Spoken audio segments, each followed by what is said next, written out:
कभी रात में अकेले चलते हुए वो अजीब सी फीलिंग आई है कि कुछ ठीक नहीं है। आज हम इसी बारे में बात करेंगे, जानेंगे सेल्फ डिफेंस के कुछ जरूरी सिद्धांत जो मुश्किल हालात में खुद को बचाने के काम आ सकते हैं। ये सारी जानकारी एक्सपर्ट्स के एनालिसिस से ली गई है ताकि हम समझ सकें कि खतरे की सिचुएशन में असल में करना क्या है। जरा सोचिए उस एक पल के बारे में।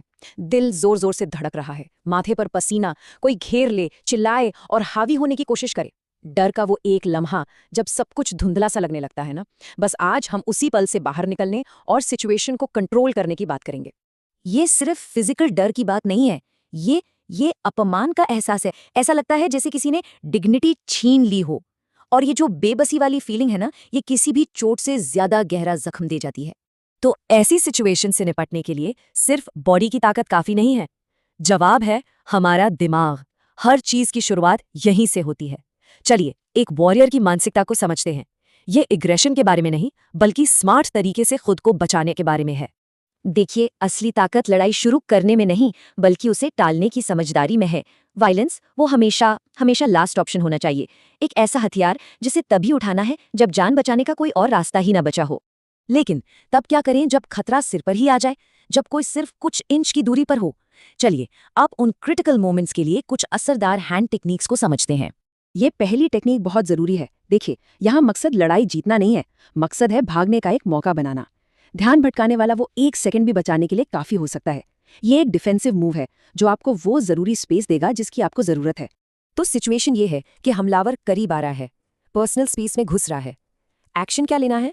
आंखों की तरफ एक तेज और सीधी हरकत, और नतीजा उसे कुछ पलों के लिए दिखना बंद हो जाएगा और भागने का वो गोल्डन चांस मिल जाएगा।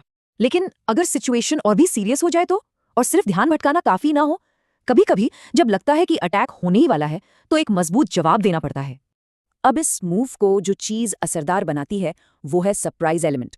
गले जैसे सेंसिटिव हिस्से पर एक अचानक हमला ये सिर्फ दर्द नहीं देता, बल्कि अटैकर के माइंडसेट को भी तोड़ देता है और सिचुएशन का कंट्रोल वापस अपने हाथ में आ जाता है। अब एक और सिचुएशन सोचिए। आप कहीं फंस गए हैं, दीवार से बिल्कुल सटकर। हाथ चलाने की भी जगह नहीं है, पीछे हटने का तो सवाल ही नहीं। ऐसी क्लोज सिचुएशन में एक ऐसे हथियार की जरूरत है जो बहुत कम दूरी पर भी काम करे, और वो हथियार है आपकी कोहनी। इस टेक्निक की खूबसूरती इसकी सिंप्लिसिटी और पावर में है। कोहनी बॉडी के सबसे मजबूत हिस्सों में से एक है। इसका इस्तेमाल करके हमलावर पर मैक्सिमम इम्पैक्ट पड़ता है और खुद को चोट लगने का खतरा भी कम से कम होता है। तो अभी तक हमने देखा कि नज़दीकी लड़ाई में खुद को कैसे बचाएं, लेकिन क्या हम हमलावर को अपने पास आने से ही रोक सकते हैं? बिल्कुल। अब हम अपने पैरों की ताकत पर फोकस करेंगे, जो एक सेफ डिस्टेंस बनाए रखने के लिए बहुत जरूरी है। पैरों को अपनी फर्स्ट लाइन ऑफ डिफेंस की तरह समझिए। ये हाथों से ज्यादा लंबे और मजबूत होते हैं, जो उन्हें आगे बढ़ते दुश्मन को दूर रखने के लिए एक बेहतरीन टूल बनाता है। एक सीधी फ्रंट किक का मकसद किसी को गिराना नहीं, बल्कि एक इनविजिबल दीवार खड़ी करना है। यहाँ भी गोल हमला करना नहीं, बल्कि स्ट्रैटेजी बनाना है। ये अटैकर की स्पीड को तोड़ने, उसका बैलेंस बिगाड़ने और खुद को बचाने के लिए वो जरूरी मौका बनाने के बारे में है। अब हम एक ऐसी टेक्निक की बात करेंगे जिसे सिर्फ सबसे खतरनाक हालातों के लिए ही बचाकर रखना चाहिए। जब जान खतरे में हो, जब कोई ताकत में कहीं ज्यादा हो या किसी ने पकड़ लिया हो, तो कभी कभी बहुत सख्त कदम उठाने पड़ते हैं। ये समझना बहुत जरूरी है कि इस टेक्निक का इस्तेमाल जिम्मेदारी से और सिर्फ लास्ट ऑप्शन के तौर पर ही करना है। हालांकि ये एक अविश्वसनीय रूप से इफेक्टिव हथियार है जो ताकत या साइज के फर्क को भी मिटा सकता है, और यही चीज इसे खास तौर से वैल्यूएबल बनाती है। तो अभी तक हमने वन ऑन वन फाइट की बात की, लेकिन सबसे बुरी सिचुएशन में क्या होता है? जब सामने एक नहीं बल्कि पूरा का पूरा ग्रुप हो। यहाँ खेल के नियम पूरी तरह से बदल जाते हैं। हॉलीवुड की एक्शन फिल्में, उन्हें भूल जाइए।